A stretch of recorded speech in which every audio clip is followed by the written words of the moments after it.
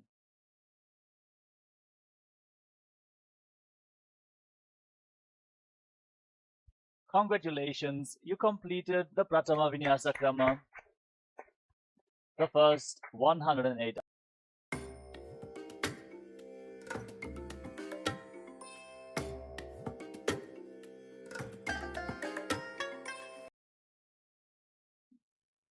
Yes, Nithyananda, all of you.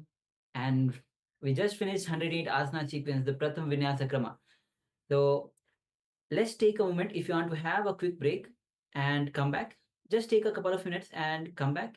Meanwhile, also you start sharing. If you want to share, please go ahead and share how you're experiencing the yoga in your life and how the yoga is transforming your whole day-to-day life itself. Because Swami says yoga, it's not just physical bending the body. Of course, you'll get the health, you'll get the benefit of flexibility, and it's preparing your body to have the super conscious breakthrough. So just take a couple of minutes, come back, and meanwhile start sharing for your yoga experience as well.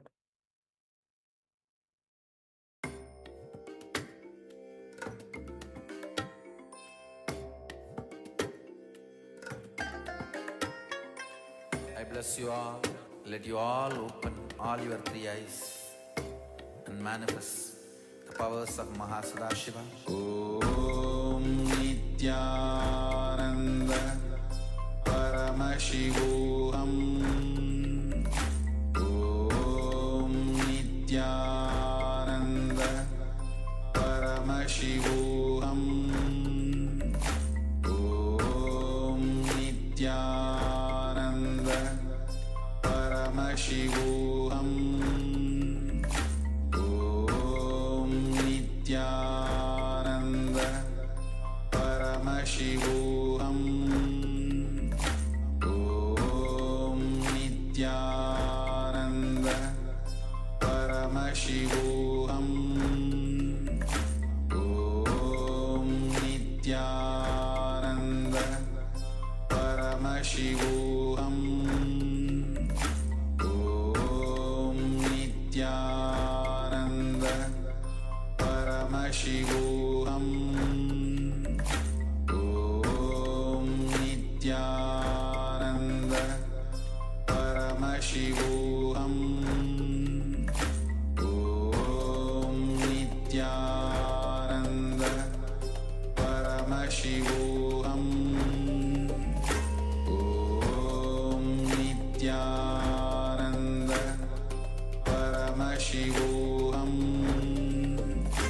Om Nithyananda Paramashivoham Om Nithyananda Paramashivoham Om Nithyananda Paramashivoham Om Nithyananda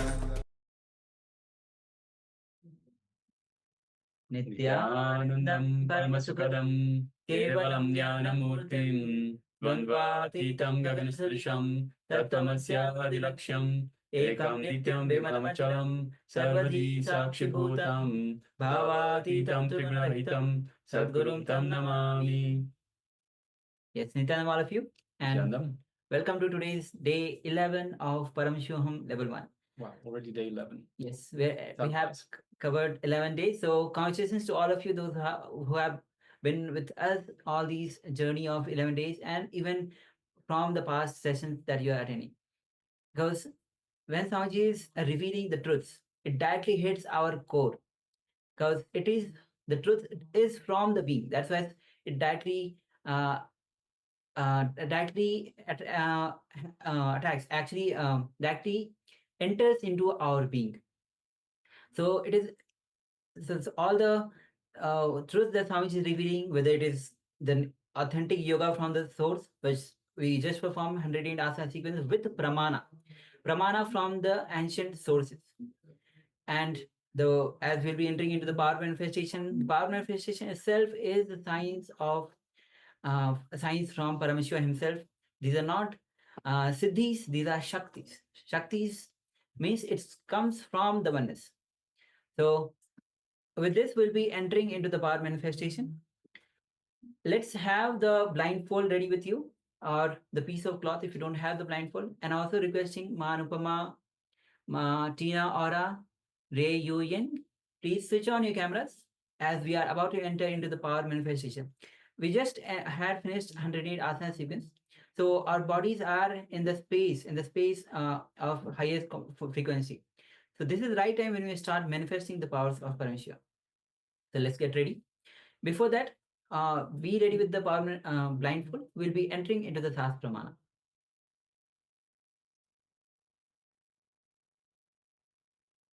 So this is the Shastra Pramana, the spiritual reference to manifest the powers of the third eye.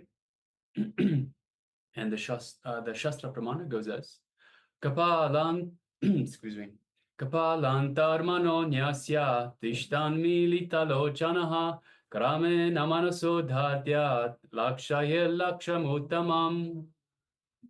Translation: by fixing the mind on the inner space, excuse me. The translation once again: by fixing the mind on the inner space within the crown center and sitting stably without any movement, having the eyes closed in succession, by that stability of the mind and inner space, through the power of the third eye, one directly sees the ultimate goal, Laksham, by having the vision beyond the sight that reveals any object or place, attaining the space of oneness with the source, Paramashiva. Yes. So with this, let's get ready to manifest the powers of Paramashiva. Now, you can cover your eyes with the blindfold. Yes, Klaus here, Nithyananda, you have joined us. Yes, Thank welcome, you. Klaus. And Ma Tina Aura, Nithyananda. Nithyananda. And we have, of course, Ma Jada Satya, who has been with us. Yes, Nithyananda. Yes. So understand that as we are about to enter into the power manifestation, understand that this is the lifestyle, the most enlightening lifestyle, the most exciting lifestyle to manifest the powers of Paramashiva. When you manifest the powers, you know that Paramashiva is alive and he is manifesting through you. The moment you start manifesting even one power, then you know he's manifesting through you, and that potential, that peak potential exists for you also.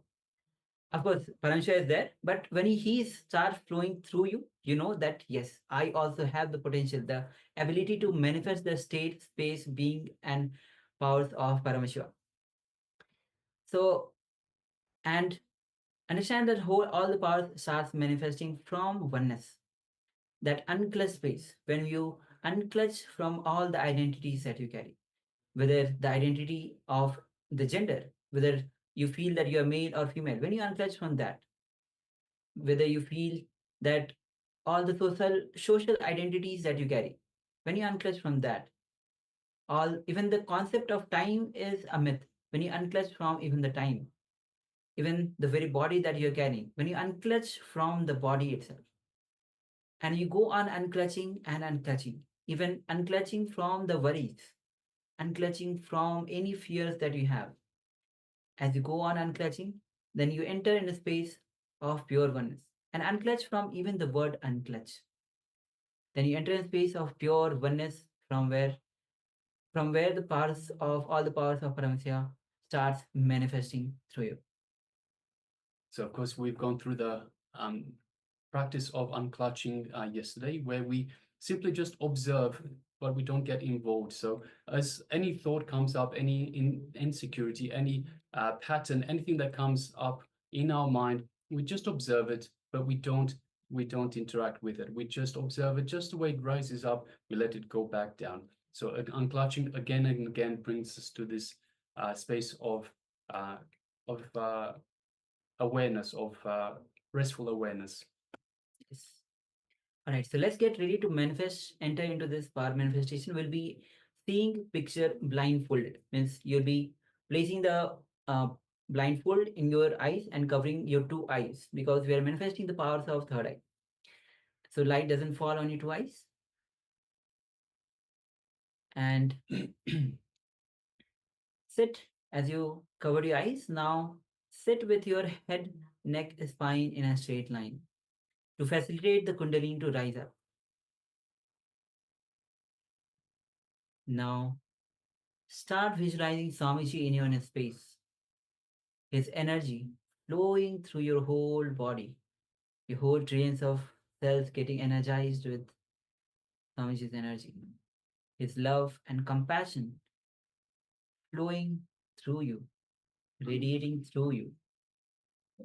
And start to bring your awareness to the third eye. Third eye, the area between the two eyebrows.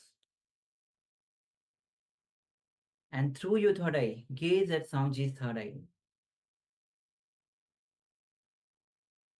Remove all the self-doubts that you have. Any self-doubt that you have, just remove it with deep gratitude and surrender.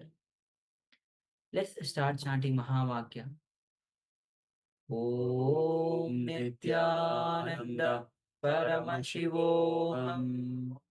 Om Nithyananda Paramashivoham. Om Nithyananda Paramashivoham. As you chant the Mahavakya, Mahavakya is the cosmic passcode that Swamiji has given to us to connect with him deeply, with a deep feeling connection with Bhagwan, and with deep gratitude and surrender. Let's enter into this power manifestation. The image is now being projected on your screen. Let's begin. Paramashivoham Om Nithyananda Paramashivoham Om Nithyananda Paramashivoham Om Nithyananda Paramashivoham Nithyananda Paramashivoham Om Nithyananda Paramashivoham Om Nithyananda Paramashivoham Om Nithyananda Paramashivoham Om Nithyananda Paramashivoham Om Nithyananda Paramashivoham Om Nithyananda Paramashivoham Om Nithyananda Paramashivoham Om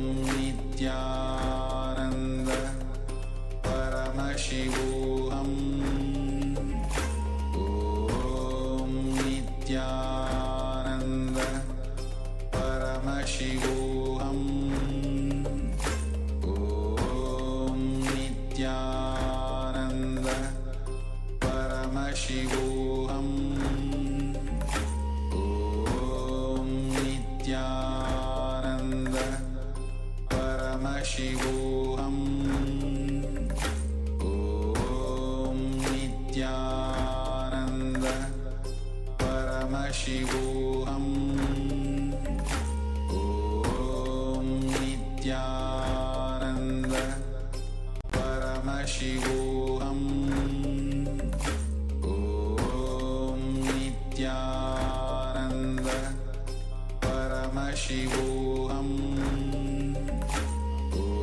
Om Nithyananda Paramashivoham Om Nithyananda Paramashivoham Om Nithyananda Paramashivoham Om Nithyananda Paramashivoham Om Nithyananda Paramashivoham Om Nithyananda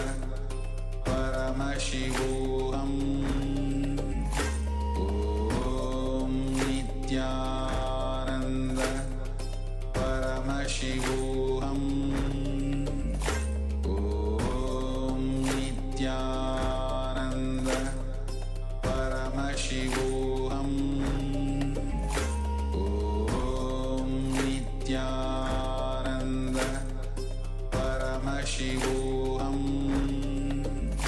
Om Nithyananda Paramashivoham Om Nithyananda Paramashivoham Om Nithyananda Paramashivoham Om Nithyananda Paramashivoham Om Nithyananda Paramashivoham Om Nithyananda Paramashivoham Om Nithyananda Paramashivoham Om Nithyananda Paramashivoham Om Nithyananda Paramashivoham Om Nithyananda Paramashivoham Om Nithya. Now, slowly, very slowly, you can remove your eye bands and open your eyes.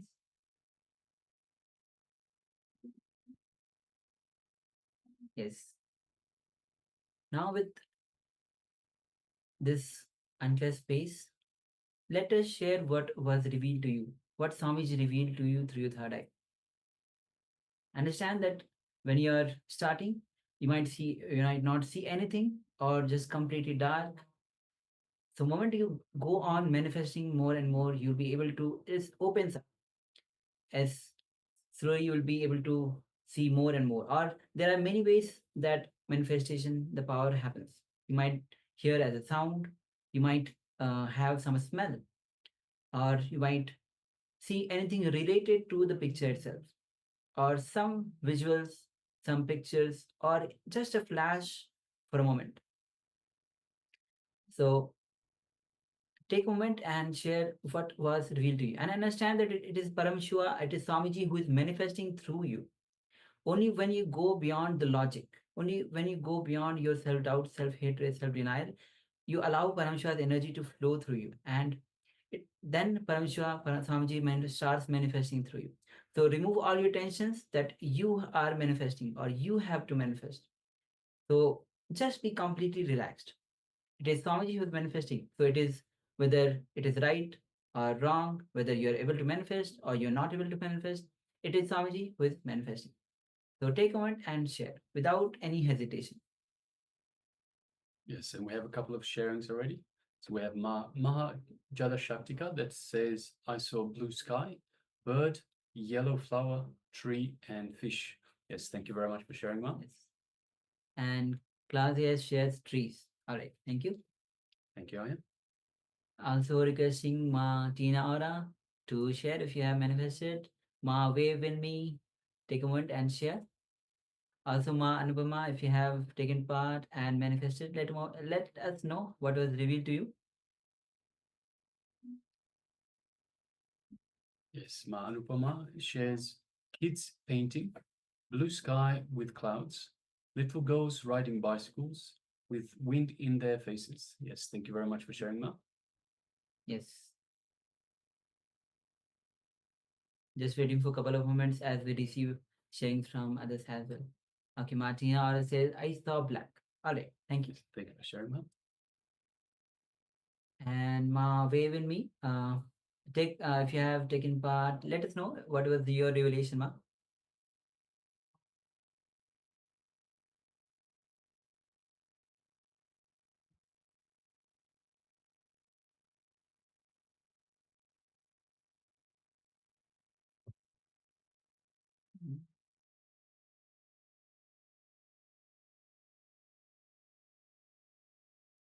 All right.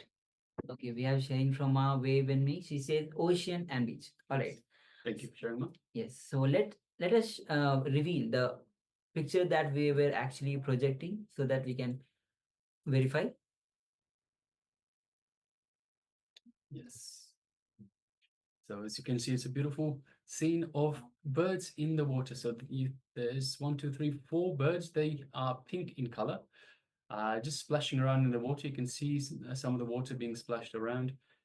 There's a fallen over log, a tree. There are lots of trees. There are some rocks that we can see on the side, and yes, different colors. So we have the pink, white, green, black, brown. So there's a number of different colors there. So yes. So let us have a look at the sharings. So Maha Jadashaktika says, I saw blue sky. So we don't see the blue sky here. Birds, we definitely have birds. Yellow flower. So the sunlight makes it look like it's yellowish color. I don't actually see any flowers, but it does look yellowish. So you might have interpreted that as being a flower, Ma. Tree and fish. So there's definitely lots of trees that we can see. And fish, well, the birds are probably fishing. So there might be fish in the water itself. So yes, thank you very much for sharing mine. Congratulations for manifesting the spell. And Claudia says trees. We have, you can see it's full of plants and trees. So yes, thank you, Yes, thank you. for manifesting this power here. Yes, Yes, congratulations. congratulations. We have Ma Anupama that shares kids painting. So we have the birds, the splashing with water. The birds are pink in color, so it is in a way like a painting. Blue sky, again, we don't see the sky or the clouds. Little girls riding bicycles, we don't have that either.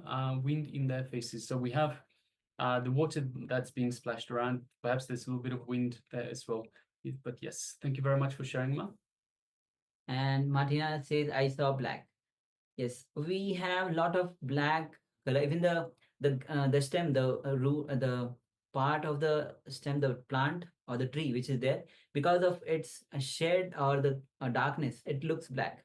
And even we have the many small stones which are in black color. Yes, thank you, Ma, for sharing Yes, thank you, and Ma. manifesting the power.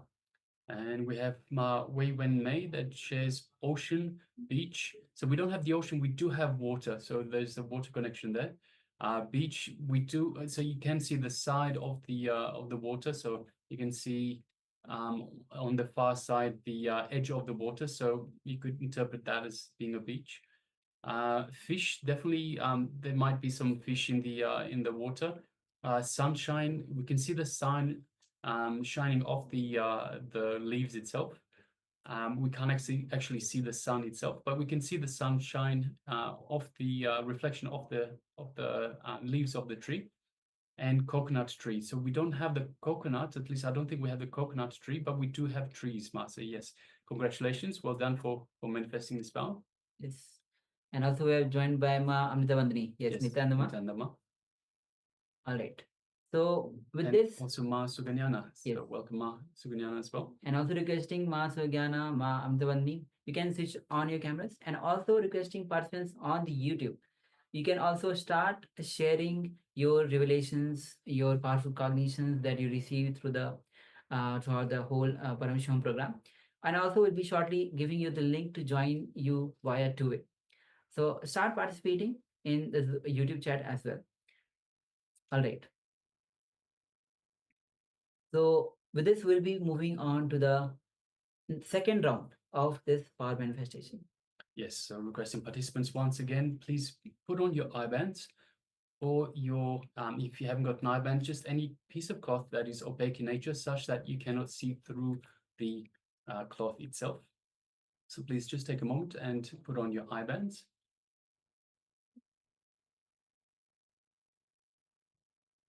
And of course, we prefer to put on the eye bands as opposed to just closing our eyes, because when we have our eyes closed, sometimes our mind plays tricks on us, and we want to open our eyes and see what's happening, what's going on, if there's any disturbance around, and then we might see the actual picture that we are displaying.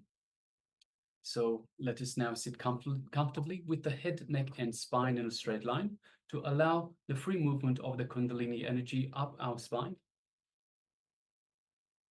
And let us start unclutching. So let us unclutch from the previous round. Let us unclutch from any results, unclutch from any thoughts that come up, any worries, any patterns, anything that the brain will throw at us, the mind will throw at us. Just observe, be a witness. So as the thought comes up, just don't get entangled in it, don't get involved. Just know that it's a thought and watch as it goes back down. Just be a witness. As another thought comes up, again, just witness it. Slowly let it go back down. Don't get involved in it. And again, keep unclutching in this same way.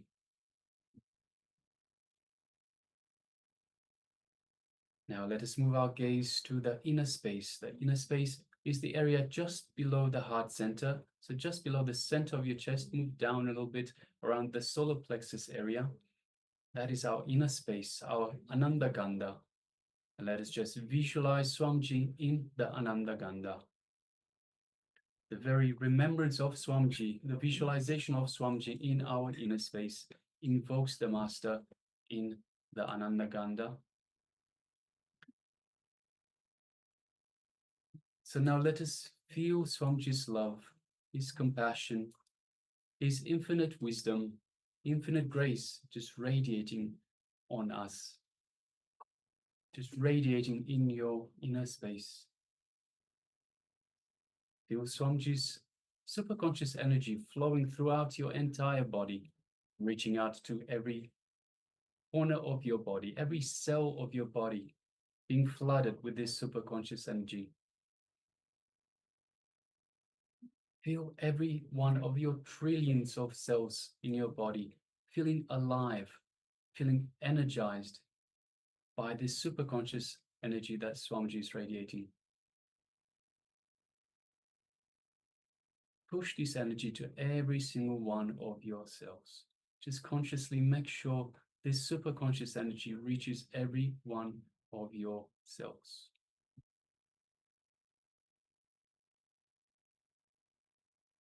Every part of your body, feeling alive and rejuvenated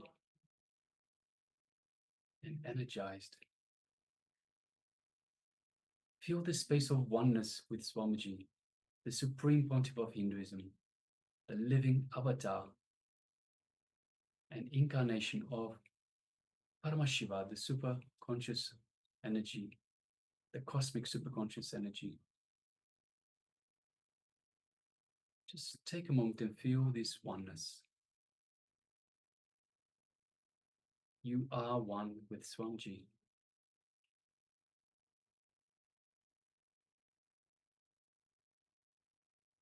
Now let us move our gaze gently, just gently to the third eye, in between the eyebrows, the Anya chakra.